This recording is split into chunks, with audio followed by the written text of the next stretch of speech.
Angry Birds may appear as an ordinary mobile game on the surface, but deep down, the story behind these games is even more complex than we could have imagined. What's up guys, it's Tom's Lawyer. Today I'm going to be sharing what I think of the true story behind Angry Birds, how the lore works, how we went from this to this.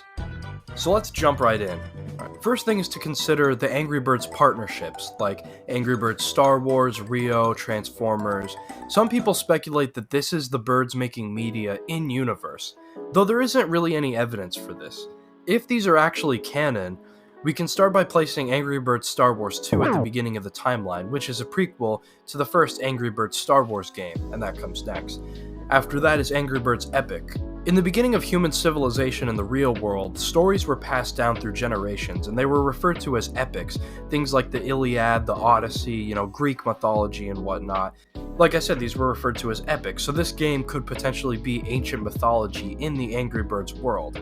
Given how old-timey this civilization appears to be, we can guess that if this game did happen, it happened in ancient civilization, so right after the events of Angry Birds Star Wars. Fast forward to modern civilization, we reach Bad Piggies. This game details how the pigs stole the birds' eggs in the first place. You got this version of King Pig, who is canonically named Smooth Cheeks. And next we have the first Angry Birds game. The Angry Birds of this generation are portrayed slightly different here. They look a bit stranger. So they battle for the eggs using the slingshot, and seasons go by. Seasons. This is where Angry Birds Seasons comes in. We actually get to see other birds like Ruby, Red's mate. We also see this weird yellow bird who is the main yellow bird's mate. We don't actually play as any of these birds, but this makes sense. For many years in early civilization, going to war was seen as a man's job. They'll get equal rights eventually. This leads to Angry Birds Stella, where a female bird falls in love with this blonde pig, presumably the current King Pig's son. This forbidden love likely gets this bird exiled from the bird tribe, so she retaliates by stealing Stella's stuff. Stella and the other women take matters into their own hands and go to war with the pigs. In the midst of battling the pigs, the Angry Birds travel to Eagle Island, which isn't as advanced yet. They get the infamous Mighty Eagle to help them retrieve the eggs, paying him with a can of sardines. Next up, Angry Birds Rio happens, where the birds are kidnapped and they help their fellow kind. At the end, they make it home in time just to stop the eggs from being stolen. The eggs eventually hatch and reveal these birds, who continue to battle for the next generation of eggs. These are the ones seen in the Netflix series titled Slingshot Stories, which happens in the timeline.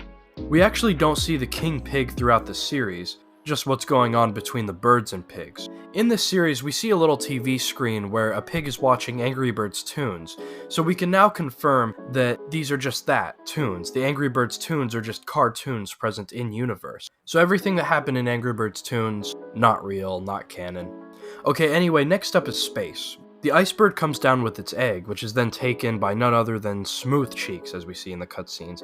It then decides to grab the piece of land where the other eggs were too and just take that. The birds retaliate and go into space. It's clear that by touching the atmosphere, they can physically affect not just the birds, but the pigs too. The king decides to stay in his pod for most of the game, but the birds knock him out of it eventually. This will be very important later, so keep in mind, pay attention to that. The Mighty Eagle has joined them in space, where the birds and pigs even enjoy a nice bowl of Fruit Loops with Sam Toucan. Toward the end of Angry Birds Space, we see an egg-shaped pod headed towards Earth. This is likely where the last eggs were placed before they were sent off. The pigs probably built it to send to Piggy Island, but it landed on the island next to it, an island that the Mighty Eagle from the Angry Birds movie, which, could be the previous Mighty Eagle's son, has just moved to, while leaving his girlfriend due to commitment issues. See Angry Birds movie 2. This part of the timeline will be called the post-space era. The eggs land on the island, and they each likely hatch more than one bird, given that we've seen this sort of thing happen before. They didn't land on the previous island where the birds and pigs were before. No, this is a new island. We know this because the pigs only suddenly find the island in the Angry Birds movie, which hasn't happened yet. The world of the pigs. What's a pig? I am a pig. We saw your island across the sea, and we thought, wonder what they're up to. But there's no other place besides here. As this is happening, the King Pig's grandson is Leonard Mudbeard. you know, the one from the Angry Birds movie, who takes over the heir to the pig throne. We know this is the grandson because he says this. My father, and my father's father, and my weird Aunt Chloe have all searched for the eggs. So just to recap, it's Smooth Cheeks, the blonde pig, and then Leonard. I hope you're still with me here, because this is more complex than Five Nights at Freddy's. After the eggs on the new island hatch, they get their population going, building up civilization. There is urban legend of the Mighty Eagle, as he's an inhabitant of the island, though as the island develops, he stops coming around. No one has seen him for years. Mighty Eagle is missing. When's Mighty Eagle gonna come back? Eyebrows, didn't your parents ever tell you Mighty Eagle isn't real? The bird society is built up very well, and we can see that these birds, featured in the movie, are descendants of the original birds, and the birds before them. Red is clearly a descendant of the old red bird, Chuck is a descendant of the yellow bird, Hal's a descendant of the green birds, who looked like this. Bubbles is a descendant of the orange bird, Matilda is a descendant of the white bird. Just like genetics in real life though, she does look slightly different than her ancestors. Luckily, most of the birds inherited their ancestors' powers. At the end of the movie, the 3 bluebirds hatch. Rather than being called the Blues like their ancestors, their names are canonically Jake, Jay, and Jim. In the movie, we see the pigs locate Bird Island. See, this is why the timeline I've provided makes sense. How would the pigs know of the birds, but not the other way around? This only makes sense with the theory of the eggs in the egg pod coming down to the island, you know, all of the stuff I said happened. So everything in the first movie happens, pigs steal the eggs, birds win them back, the 3 hatch at the end, whatever. Angry Birds action gives us added lore to what went on during the battle. Angry Birds Island comes next as the birds sail home. It literally tells us this is what happens at the start of the game. Next, the second movie happens where, you know, the eagles wage war on the birds and pigs who now have to work together to stop them. The Mighty Eagle is able to salvage the situation just at the end and all is well. Silver joins the team, who is Chuck's sister. So now the birds and pigs are on good terms, even letting each other stay at their resorts as seen in Angry Birds Holiday.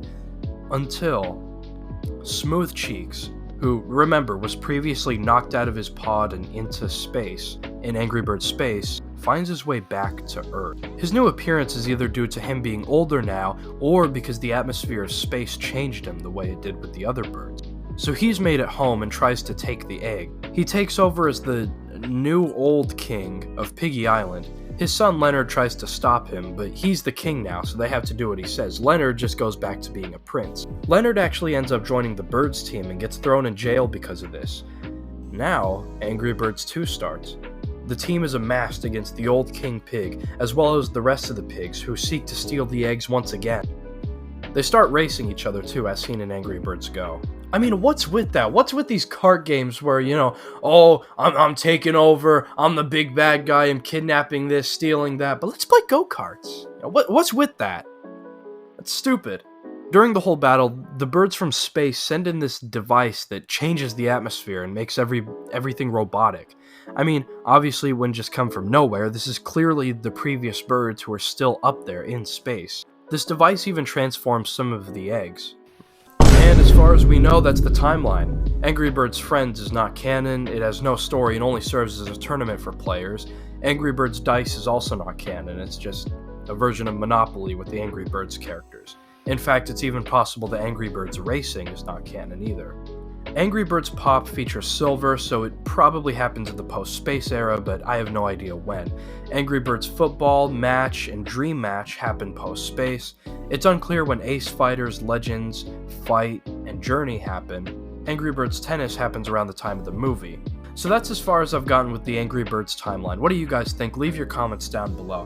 And if you share this video with one of your friends, I will give you drugs. Yeah, that's pretty much all I got. Alright, laters, y'all.